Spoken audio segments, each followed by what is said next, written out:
Next speaker is Dr. Susan Tupper, a physiotherapist and strategy consultant at the Royal University Hospital in Saskatchewan, I believe, with the Saskatchewan Health Authority.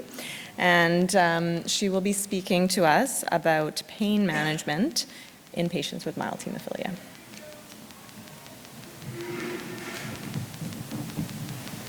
All right. Good afternoon, everyone. There they are.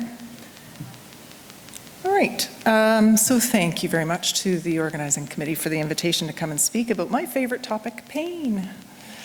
So here are my disclosures, most of them just research grant funding for different projects. So I was very grateful to the clinic, the Saskatchewan Bleeding Disorders Clinic, back in 2013, I believe it was, that they knocked on my door and said, can you help us with pain? And so that was the beginning of a beautiful relationship that has continued to this day. So I've been asked to speak in the 15-20 minutes that I have about management of pain, which I'm inspired by the previous speakers who've been able to boil down their very complex topics into brief periods of time. So I'm going to try to do the best to do that as well.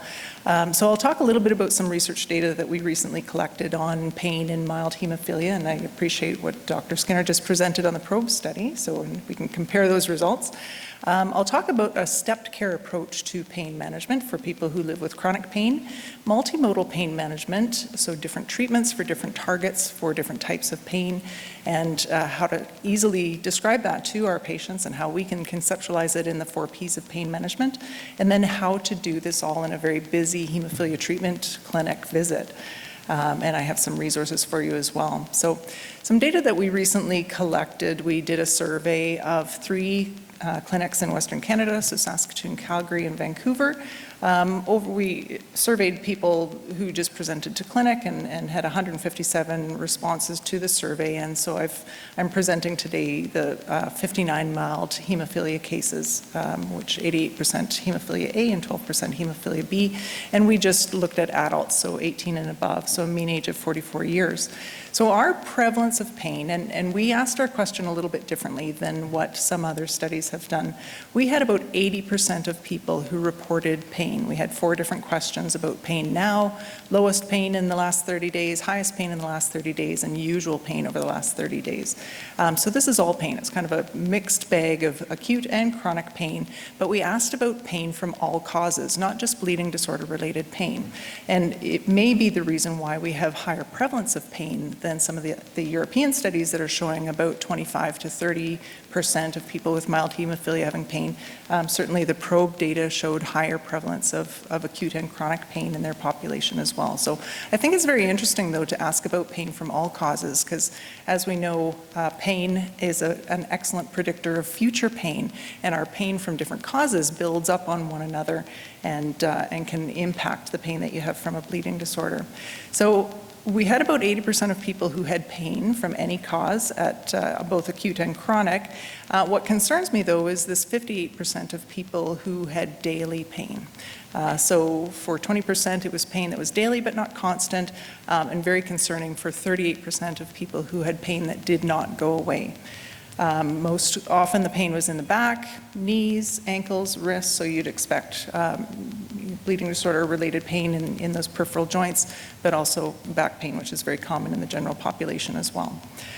So our usual pain severity was in a high end of mild or a low end of moderate, so 3.6 on a 0 to 10 numeric rating scale, and the worst pain that they had in the last 30 days was about 6.2 out of 10, so again a high end of moderate. Also very interesting, we did a couple of other questionnaires as well, and 22% of our survey respondents, the mild survey respondents, scored above the threshold for possible neuropathic pain. So they had a score of 13 or higher on the pain detect, and about 20% scored above the threshold for probability of a nosoplastic pain condition with the central sensitization inventory. So these are different types of pain that lead to more complex and usually chronic pain as well. So as we know, pain is very common, so how do we manage it? Well, internationally accepted guidelines for management of complex or chronic pain are that we use a stepped care approach, meaning that we have more advanced procedures, more wraparound of care for people with more complex pain, more comorbidities, or if they have refractory pain. So everyone, though, should receive that foundation of self-management training and education, pain education, social support, all of those other excellent things that people can get on their own, but it's better if it's supported by some guidance. So primary care is the usual place where people get their information about pain management, but that's not always the case for people who live with bleeding disorders. Some previous work that we did showed that people with bleeding disorders tend to silo their care. So they'll ask their family physician about their coughs and sniffles and infections.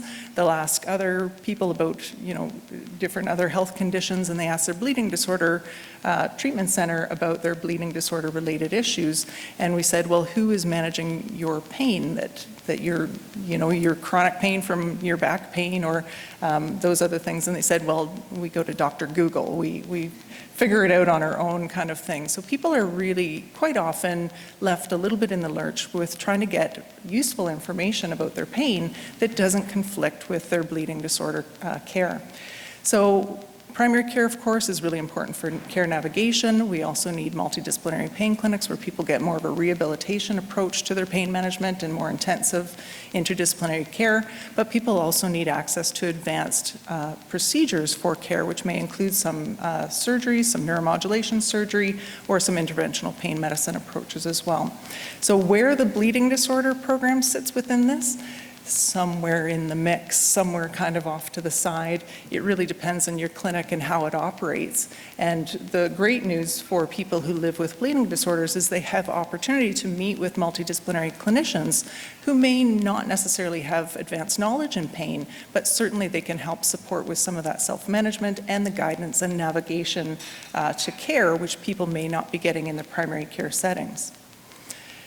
So we also know too that primary care providers tend to have lower knowledge around hemophilia care and sometimes provide some conflicting advice for patients that then usually get caught at the level of the pharmacist or the bleeding disorder care team that can correct that information and guide them in the right place.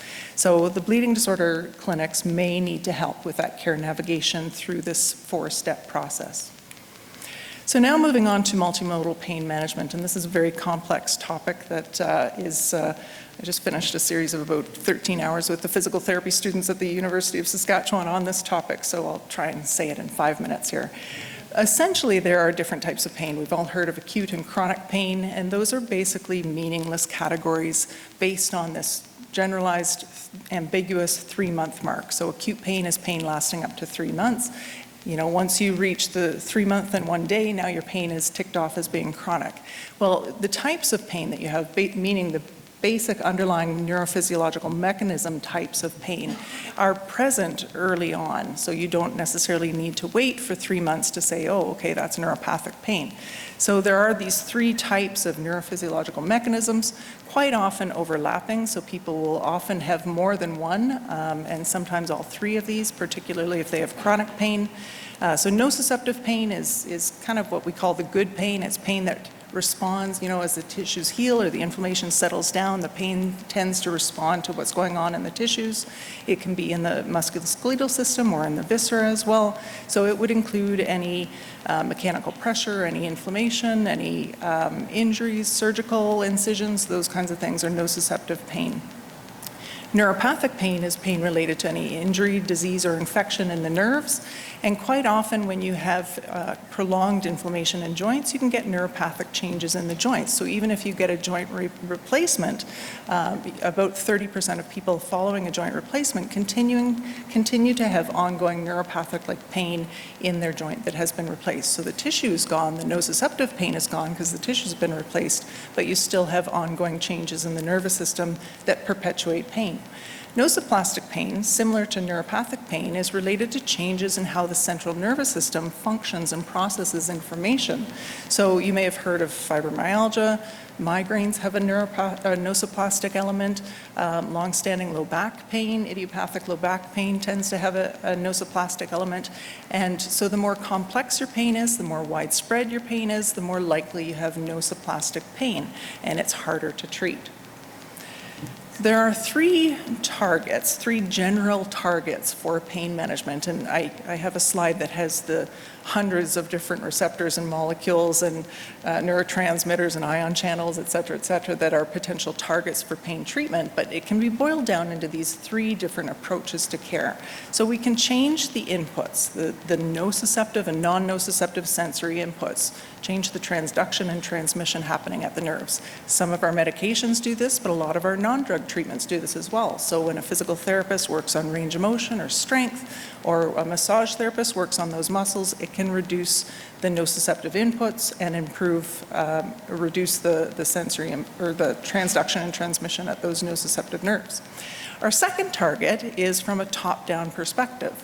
So we can change the perception of pain. We can reduce the threat value of the pain experience, which is a really interesting topic for people with bleeding disorders.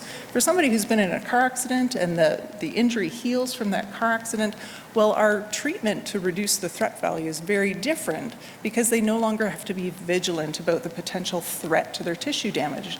For people with bleeding disorders, they have to maintain that level of vigilance to pay attention to, is this a bleed or isn't it a bleed? And of course, the new therapies are, that it used to be the factor, just assume it's a bleed and treat factor first, but now we're saying keep that vigilance up. So it'll be really interesting to see what impact this has on that threat value of pain. But a lot of our psychological treatments, some of our drug treatments have an effect on this. Our opioids and cannabis and different medications or gabapentinoids, those kinds of things can reduce it can engage the endogenous inhibition mechanisms, but a lot of our psychological treatments do this as well. So breath control practices, mindfulness practices, body-mind therapies like yoga can all engage that endogenous inhibition of pain. Our third target is changing the central nervous system baseline level of sensitivity. So changing how the neural connectivity patterns are acting together within the brain, so balancing out the default mode network and salience network, and we can change that baseline level of sensitivity by things like improving sleep quality, regular physical activity, cognitive behavioral therapy for long periods of time. So we can change that baseline level of sensitivity as well with medications like tricyclic antidepressants and gabapentinoids, things like that. So our drug and non-drug treatments, and I have a slide on this a little bit later, but our drug and non-drug treatments can act on these three targets. And when we're working with people who have more complex pain, maybe they have both nosoplastic and nociceptive pain, we need to be addressing all of these different targets. We can't just rely on medications to manage pain. We really have to look at all of the targets and using multimodal therapy as much as possible. An easy way to explain this to patients is the 4 Ps of pain management, and we have a little infographic that you can print off and hang in your clinic if you want to, but it reminds people that it's not just our medications that manage our pain, it's all of these different things. So pharmaceutical for medications or interventional treatments as well, physical treatments, psychological, and prevention are the 4 Ps. So I'll go through these starting, because I'm a physio, I'm going to start with the physical, because it's really a cornerstone of treatment. So physical treatments can include both active and passive treatments, active being things like therapeutic exercise, which addresses specific impairments in strength and range of motion or balance, motor recruitment patterns, general physical activity as well, just getting up and moving, trying to do 20 minutes a day of light to moderate physical activity or more, gradually building up, even interrupting our sedentary time. So setting a timer. If you're sitting for long periods of time, then setting a timer and getting up every hour for a few minutes and just moving around. Passive treatments as well, manual therapies like massage or joint mobilizations, any thermal, warm or cold applications, and of course as PTs we have lots of machines that go ping at our disposal that we can use as well. Psychological interventions are those that can be applied by a trained mental health care provider, or they can be facilitated by other healthcare providers or by peers, or self-applied as well. And of course, there's a lot of different options within this. I'm doing some research right now on virtual reality, so that is a growing field. I don't believe VR has been used in the bleeding disorder population, so somebody partner with me on that. That'd be a lot of fun. But lots of different psychological type treatments. And I mentioned a few before, the breath control therapy, even things like art therapy, music therapy can help to basically just calm down the nervous system for people. Preventive therapies include things like managing any underlying conditions, the bleeding disorder, as well as any comorbidities, so factor treatments, but things like joint protection strategies as well, so braces, splints, orthotics, good footwear, any mobility aids, making sure that people have a good mattress and seating position, any ergonomic setup of your workstations or ADL stations, activity modifications, so talking about the types of activities or sports that people are doing.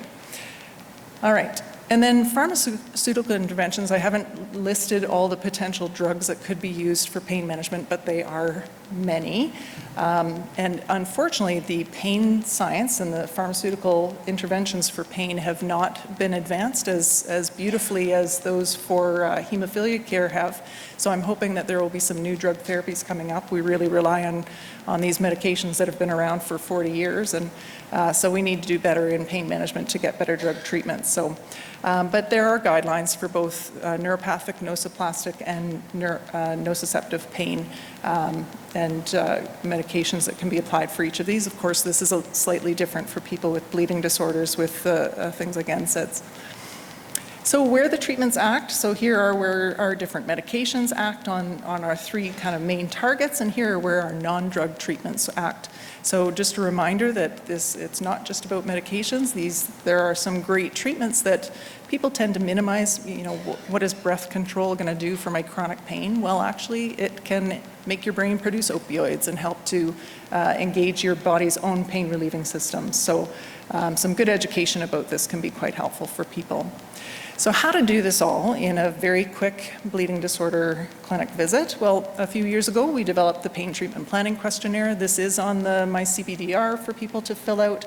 On a printable PDF, it's just a 2-page document. I think MyCBDR, it's a little bit longer, but it basically, what's unique about our pain questionnaire is on the page 2, it goes through a list of possible treatments within the 4 Ps, and it asks about self-efficacy for using those different treatments. So you can have patients fill this out at home or in the clinic waiting room. You can discuss it with them as clinicians in the office, and then you can help them navigate to the different resources, either educational or other care facilities, or within your own clinic if you have opportunity to do that. Also recently in Saskatchewan, we developed a chronic pain pathway, just a pilot document right now, but we have a provider version for primary care, and we have a patient version, and it has links to a number of different treatment options for people where they can find help with the 4 Ps. I think there's opportunity too to create a bleeding disorder version of the pain pathway as well, so people have access to those links and resources that are available in their area. Here's another great source of resources. The CADTH, Canadian Agency for Drugs and Technology in Health, it's an evidence synthesis organization. They have 2 summaries of evidence, but they were published in 2015, which is hugely outdated, so those need to be redone. And then some other great resources through the Centre of Effective Practice. Pain Canada, another great resource, and Pain Canada has a training program called 2 minutes, excellent, I'm going to finish right on time.